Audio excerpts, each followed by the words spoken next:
পুরুলিয়া মানেই ছৌ নৃত্যের ঝঙ্কার এবং তার সাথে থাকে প্রকৃতির অপরূপ সৌন্দর্য এবং পাহাড় ঝর্ণা চারিদিকটা মিলেমিশে একাকার হয়ে থাকে। এখন আমরা ট্রেন থেকে নেমে হোটেলের উদ্দেশ্যে রওনা দিয়েছি। দুই দিকে ক্ষেত, মাঝখান থেকে আমাদের গাড়ি এগিয়ে চলছে, আর কিছুক্ষণের মধ্যেই আমরা পৌঁছে যাব।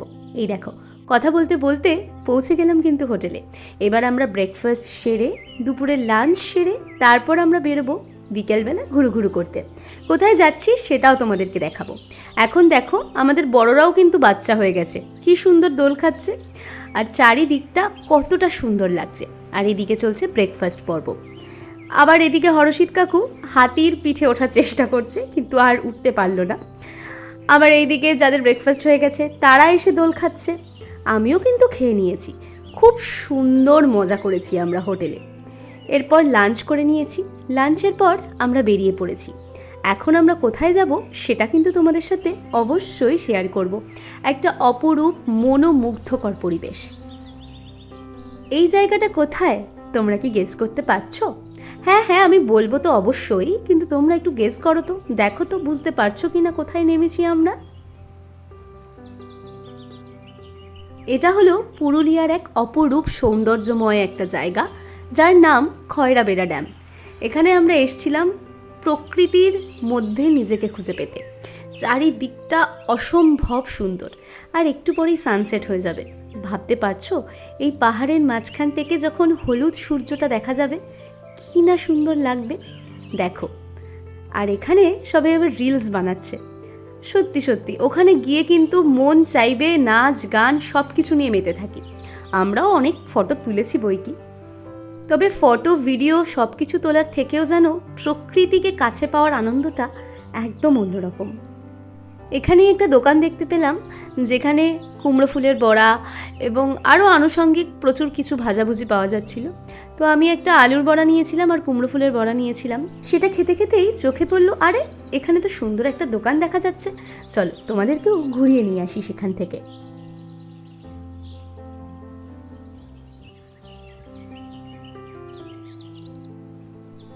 এখানকার প্রাকৃতিক সৌন্দর্য উপভোগ করে এবার আমরা যাব আমাদের সেকেন্ড ডেস্টিনেশনে।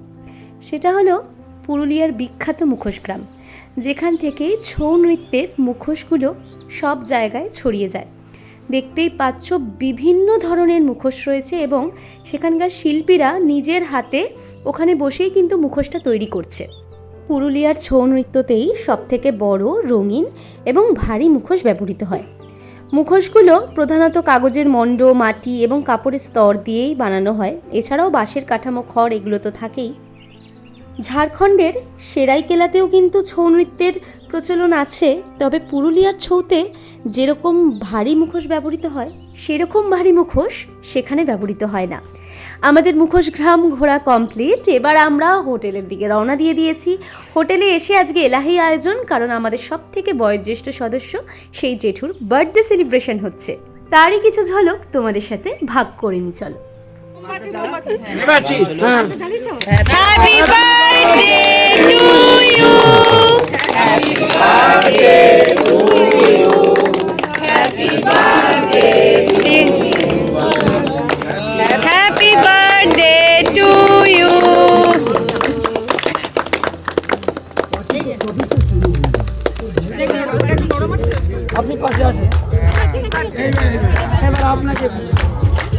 সুন্দর বার্থডে সেলিব্রেশনের মাধ্যমেই আমাদের রাতটা শেষ হলো।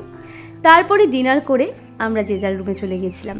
পরের দিন সকালে আমি আর সৃজিত মিলে বেরিয়ে পড়েছি আশেপাশটা এক্সপ্লোর করতে। দেখতেই পাচ্ছ এই পাশের ছোট্ট পুকুর থেকে একটা মরা সাপ ধরেছে আমার ভাই।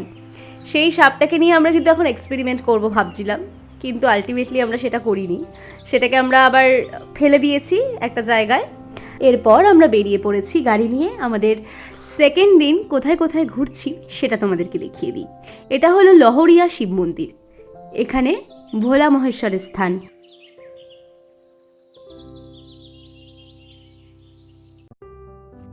সেখান থেকে আমরা চলে এলাম লোয়ার ড্যামে। লোয়ার ড্যামের পরিবেশটাও কিন্তু খুব সুন্দর।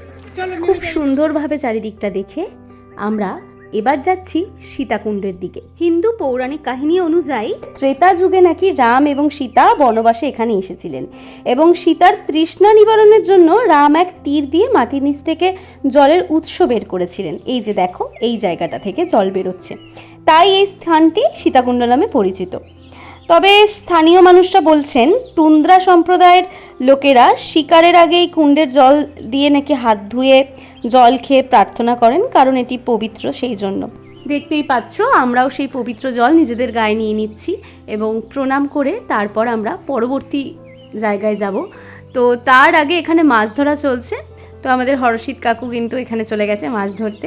এবার আমরা যাচ্ছি সাঁওতাল গ্রামে। এই মাটির বাড়িগুলো দেখে এত ভালো লাগলো যে সেখানে যাওয়া থেকে নিজেদেরকে আর আটকাতে পারলাম না। সেখানকার আদিবাসীদের বাড়ি কেমন হয়, কি কি থাকে, সব কিছুই আমরা ঘুরে ঘুরে জানার এবং বোঝার চেষ্টা করছিলাম। আমরা ওদের কিছু ঘর ঘুরে ঘুরে দেখছিলাম, তার মধ্যে এটি হলো হেসেল ঘর, এখন কিন্তু অনেকটাই উন্নত। আমরা এসেছি মাটির বাড়িতে, মাটি দেখতে, পুরুলিয়ার মাটির বাড়ি। দেখো কি সুন্দর মাটা বাড়ি নেই, এখন ঠিক হয়েছে, সবাই একবার করে বাটো, এখন মিক্সিতে বাটে তো। চলো, এরকম হাসি মজা করেই সেদিনকার আমরা সেই বাড়িটা ঘুরে ঘুরে দেখলাম এবং সবার যা যা প্রশ্ন আছে আমরা সবটা করছিলাম। আমাদের এখানে যেমন গরু ছাগল পোষা হয়, ওখানে কিন্তু বাড়িতে বাড়িতে আবার শুয়োর পোষা হয়। সাঁওতাল গ্রাম থেকে এবার আমরা রওনা দিয়েছি সুইসাইড পয়েন্টের উদ্দেশ্যে, সেখানে আমরা যাব। সেই জায়গাটা কিন্তু অপরূপ সুন্দর, দেখতেই পাচ্ছ। পাহাড়ি পথ ধরে আমরা এগিয়ে চলছি সুইসাইড পয়েন্টের দিকে। চারিদিকে কিন্তু এবড়ো খেবড়ো রাস্তা, উঁচু উঁচু পাহাড়, মানে একটা আলাদাই এক্সপিরিয়েন্স। কিন্তু সব কিছু মিলিয়ে যখন আমরা সেই জায়গাটাতে পৌঁছালাম, এক নিমেষে আমাদের সকলের মন খুশিতে ভরে গেল। এত সুন্দর প্রকৃতি আমাদের পশ্চিমবঙ্গের মধ্যেই রয়েছে। আমরা বাইরে যাই, কত টাকা খরচা করে আমরা বাইরে ঘুরতে যাই, কিন্তু বিশ্বাস করো আমাদের চারিদিকটা যদি আমরা একটু এক্সপ্লোর করি, কত সুন্দর সুন্দর জায়গা আছে, এত সুন্দর মনোরম দৃশ্য, যা কিন্তু বারবার মনে হবে দু চোখ ভরে দেখি। সবুজ জঙ্গল, উঁচু পাহাড়, আর মাঝখান থেকে চলে গেছে নীল নদী। উফ, কি সুন্দর, অপরূপ সুন্দর যাকে বলে। দু চোখ ভরে শুধু দেখেই চলেছি। নামটা হয়তো সুইসাইড পয়েন্ট শুনে একটু ভয় লাগতে পারে, কিন্তু বিশ্বাস করো অসাধারণ একটা জায়গা। দিনের বেলা যতটা সুন্দর পাহাড় লাগে, রাতের বেলা কিন্তু একটু গা ছমছমে পরিবেশ হয়েই যায়, কি তাই তো? তো সুইসাইড পয়েন্ট থেকে এবার আমরা চলে যাব আমাদের পরবর্তী ডেস্টিনেশনে। এর পরের ডেস্টিনেশন ছিল বামনি ফলস। বামনি ফলসে একদম সিঁড়ি ধরে নিচে নেমে যেতে হবে, আর একদম নিচে গেলেই সেই সৌন্দর্যের খাজানার ঠিকানা কিন্তু আমরা পেয়ে যাব। তো এখন আমরা নিচে নামছি। পাহাড়ি আঁকাবাঁকা রাস্তা ধরে এগোতে এগোতে হঠাৎই যেন মনে হচ্ছে প্রকৃতি তার পর্দা সরিয়ে তার গোপন রূপ আমাদেরকে দেখাচ্ছে। চারিদিক সবুজে মোড়া, শাল, পিয়াল আর মহুয়া গাছের ফাঁক থেকে পাখির কোলাহল ভেসে আসছে। নামতে নামতেই চোখে পড়ল এই সুন্দর ঝর্ণাটি। চারিদিকে ঝর্ণার আওয়াজ, পাখির ডাক, এ যেন এক আলাদাই স্বর্গ। চলতে চলতেই হঠাৎ এনার সাথে দেখা। এটা কি বানাচ্ছ? হ্যাঁ, ফুলদানি বানাচ্ছ? বাহ।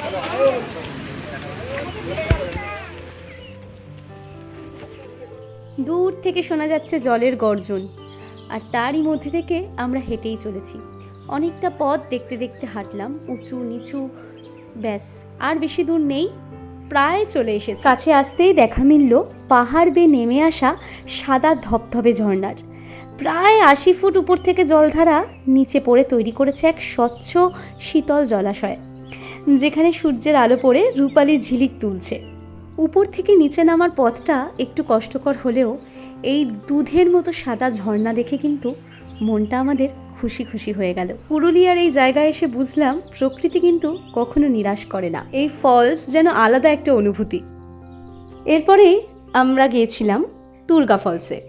সেখানেও এক অদ্ভুত অনুভূতি। এটা বামনি ফলসের মতো অতটা উঁচু না হলেও এর কিন্তু একটা নিজস্ব শান্ত সৌন্দর্য আছে। পাহাড়ের বুক থেকে নেমে আসা জলধারা একটা প্রশান্তির অনুভূতি দেয় সকলকে। পিছন থেকে সাদা ঝর্ণা নেমে আসছে আর সামনে বসে সবাই পোজ দিচ্ছে, কি অপরূপ দৃশ্য। আজকের মতো ঘোরা শেষ। এবার আমরা চলে যাচ্ছি হোটেলে। হোটেলে কি একটা বড় সড়ো সারপ্রাইজ আছে। দেখে কি বুঝতে পারছো কি হতে চলেছে? হ্যাঁ, ঠিকই ধরেছো, ছৌ নাচ হতে চলেছে। আমরা সবাই বসে পড়েছি একদম শীত শীত লাগছে, তাই সবাই টুপি সোয়েটার পরে আমরা একদম বসে পড়েছি রেডি হয়ে। আমরা ছৌ নাচ দেখব, পুরুলিয়ার সব থেকে সুন্দর ঐতিহ্যবাহী একটি নাচ।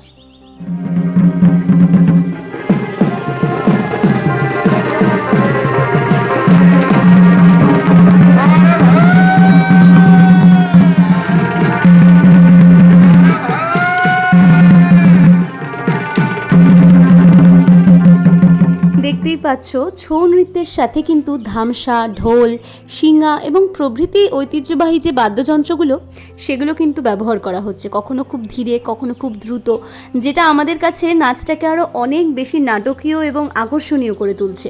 এই নৃত্যের মাধ্যমে পৌরাণিক যে কাহিনীগুলো সেটাই আমাদের সকলের কাছে তুলে ধরে শিল্পীরা।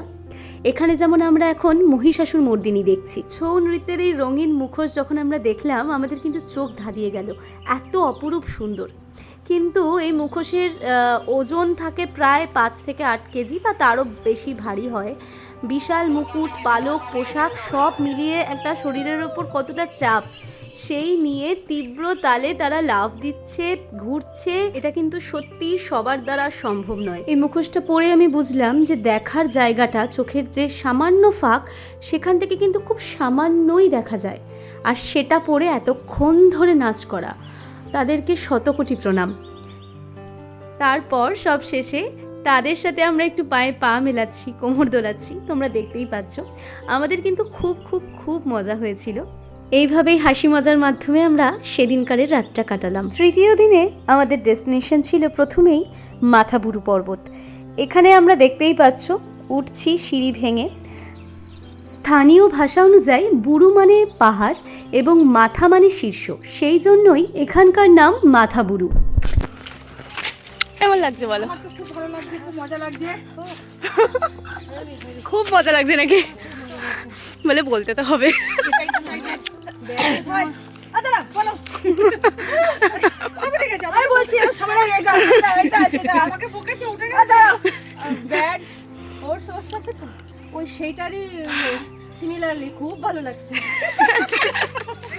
জোরে বল। এখনো অব্দি 320টা সিঁড়ি হলো? ও বাবা, এখনো অব্দি আমরা 320টা সিঁড়িতে উঠেছি, তারপর এখনো বাকি। ও মাই গড। হ্যাঁ চলো। তো দেখতেই পাচ্ছ ঠিক কতটা কষ্ট করে আমরা উঠছি, কারণ এর উপরেই রয়েছে একটি মন্দির। সেই মন্দিরে যাওয়ার জন্যই আমাদের এতটা কষ্ট করা। 320 সিঁড়ি পেরিয়ে তারপর এরকম পথ, এবড়ো খেবড়ো, তেড়া বেঁকা, ভীষণ স্লিপারি ছিল পাথরগুলো, কারণ তার উপরে বালি ছিল। তো ভীষণ সাবধানে এগিয়ে চলতে হবে। আসো। 450 পার করে গেছে। তারও বেশি বলো, সিঁড়ি হলে 450 বলা যেত। এ যা রাস্তার অবস্থা।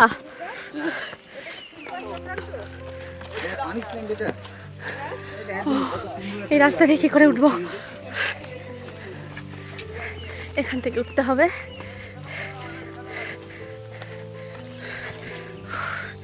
ও মাই গড।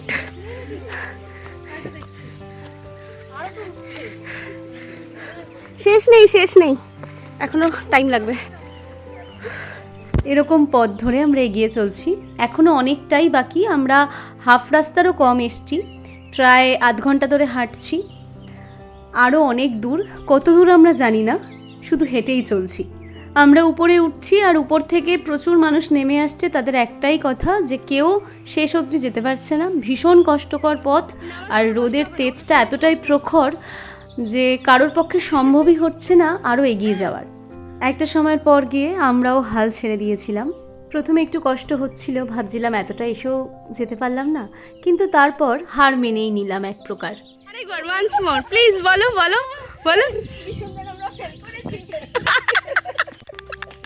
এই যে তোমরা যে উঠতে পারোনি, ব্যর্থ সফর, তোমরা যে উঠতে পারোনি কেমন এক কলসি দুধের মধ্যে একটা চনা ফেলে দিল। এ কি ভাই আমাদের সাথে ওয়েল উইশার এরা? এত কষ্ট করে উঠেছিল অনেকটা পথ। একটা জিনিস আমি খুব আনন্দ পাচ্ছি যে এই চেহারাও ও এখানে সারতে গেল, ওই চেহারা ওখানে এসে আমি এই চেহারা এখানে সারতে গেল। আরে আমার তো দায়িত্ব তোমাদের গার্ড করা, তোমরা উঠতে পারছো না, তোমাদের ছেড়ে কি করে নি? করতে পারিনি কি বলে, ওই ছেলেটাও তো বাস করেনি। ঠিক ঠিক ঠিক ঠিক। আরে উপর থেকে সবাই যদি ফোন করে বলে আর এসো না অনেক পথ, তাহলে আমরা কি করবো বলো? এটা তো আমাদেরও দোষ না। 500 সিঁড়ি কোথায়? একদম খাড়াই, একেবারে খাড়াই খাড়াই, সিঁড়ি নেই, তারপরে পাহাড়ের উপর আমরা নেমে যাচ্ছি এখন গাইস। এরপর আমাদের পরবর্তী ডেস্টিনেশন পাখি পাহাড়। কি পাওয়া যায়? পাখি। তুই বাড়ির জন্য নিয়ে যাবি? একবার বাঁশি বাজিয়ে দাও জেঠু, একবার বাঁশি বাজাও।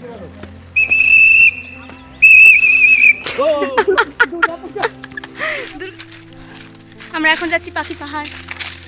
এই যে পাখি পাহাড়ে পাখি খুঁজতে যাচ্ছি গাইস। হ্যাঁ, কিন্তু পাখি আশা করি উড়ে যাবে।